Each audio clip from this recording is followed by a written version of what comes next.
खुशखबर खुशखबर खुशखबर. पलूसमध्ये होणार तोबा गर्दी. 14 ते 18 मे भव्य गर्दी. माननीय श्री प्रदीपप्पा कदम यांच्या नेतृत्वाखाली आणि स्वर्गीय यशवंतराव चव्हाण स्मृती गौरव समिती आयोजित छत्रपती संभाजी महाराज यांच्या जयंतीनिमित्त यशवंत फेस्टिवल पलूस 2026 भव्य सांस्कृतिक कार्यक्रमाचं आयोजन.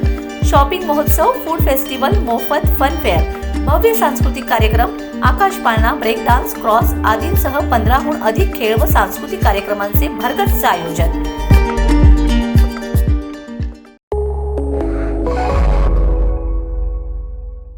नमस्कार, मी अरुण आणि आपण पाहत आहात 7 स्टार न्यूज. जत तालुक्यातील मोठेवाडी येथे मरगुबाई देवस्थानच्या यात्रेला कर्नाटक, महाराष्ट्रातून मोठ्या संख्येने भाविक येतात. दिनांक 12 मे रोजी अचानक झालेल्या वादळी पावसामुळे भाविक संरक्षणासाठी भिंतीजवळ आडोशाला गेले. मात्र मंदिराशेजारील पत्र्याचा शेड उडून भिंतीवर आदळल्याने तीच भिंत कोसळून झालेल्या दुर्घटनेत 6 जणांचा मृत्यू झालाय. मृत्यू पावलेल्यांपैकी 3 जण जत तालुक्यातील आहेत तर 3 जण कर्नाटकचे आहेत. मृत व्यक्तींमध्ये 4 पुरुष आणि 2 महिला. पुरुषांमध्ये 2 15 ते 16 वयोगटातील मुले आहेत. एकूण 13 जण जखमी असून त्यांच्यावर Miraj medical college, Sangli, synergy hospital, Sangli, Jat, संक आणि विजापूर येथील रुग्णालयात उपचार सुरू आहेत. सुरू झालेला पाऊस, या पावसाची पिकं म्हणूनही पूर्वतयारी नसते आणि अशा घडणाऱ्या घटनाही अनपेक्षितपणे घडतात. तसं मरगुबाई देवस्थानाच्या यात्रेला कर्नाटक, महाराष्ट्रात प्रचंड लोक येतात.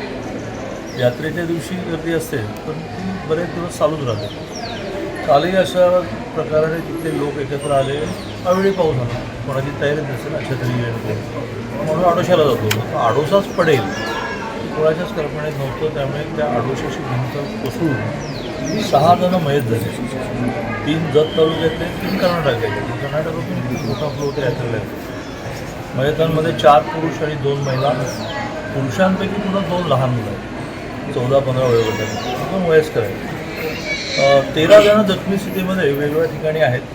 त्यात मिरज मेडिकलला एकूण त्यातले 4 आहेत. सिनर्जीमध्ये आहेत, काही जतमध्ये आहेत, संकमध्ये आहेत, काही ना बिजापूरला पाठवतात. त्यामुळे घटना जी आहे ती ज्याला आपण कोणाच्या हातात नसलेली घटना आहे. त्याला तरी काय माहिती की हा आडोसा पडणार आहे. प्रचंड वाऱ्याने समोरच्या शेडचा पत्रा ह्या भिंतीवरून आपण. तर आता मृतांच्या नातेवाईकांना प्रत्येकी 4 लाख रुपये मिळण्याचा प्रस्ताव कलेक्टर महोदयांनी तयार केला आहे. तो मदत पुनर्वसनला जाईल. उद्या सुदैवाने कॅबिनेट आहे. लगेच मदत पुनर्वसनच्या ज्या त्याचे मिनिस्टर आहेत मुसलमान, त्यांना मी सांगून पटकन चेक मिळण्याची व्यवस्था करू. जखमींचा सगळा खर्च आम्ही करू. काही सरकारी योजनेतून होईल, काही प्रायव्हेटली होईल. ते प्रायव्हेटली पण आम्ही करू. सिनर्जी लावल्यानंतर प्रायव्हेटली बिल भरायला लागेल, ते आम्ही करू.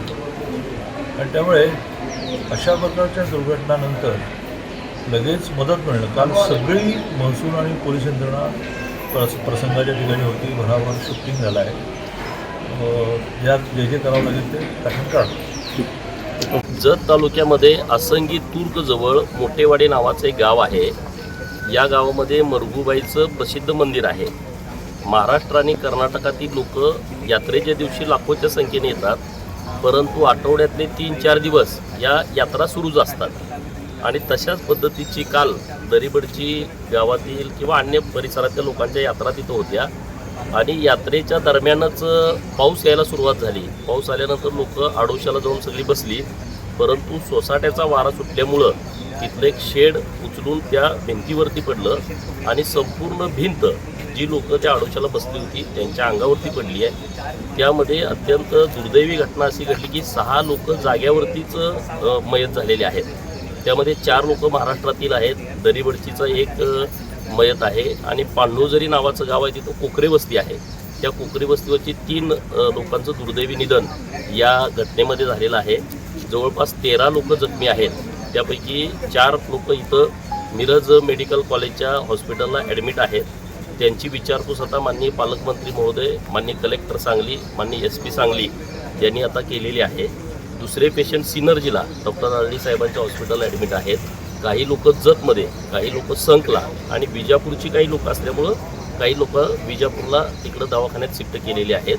तर मिरज मेडिकल कॉलेजचे सगळे पदाधिकारी आहेत, माननीय डीन साहेब, गुरव साहेब आहेत, डॉक्टर रुपेश शिंदे सर आहेत आणि इथला मेडिकल सगळा स्टाफ अत्यंत काळजीपूर्वक उपचार या सगळ्या लोकांच्यावरती करतो आहे. प्रायव्हेटमध्ये जी सगळी लोकं आहेत त्यांची सगळी जबाबदारी माननीय पालकमंत्री महोदयांनी घेतलेली आहे.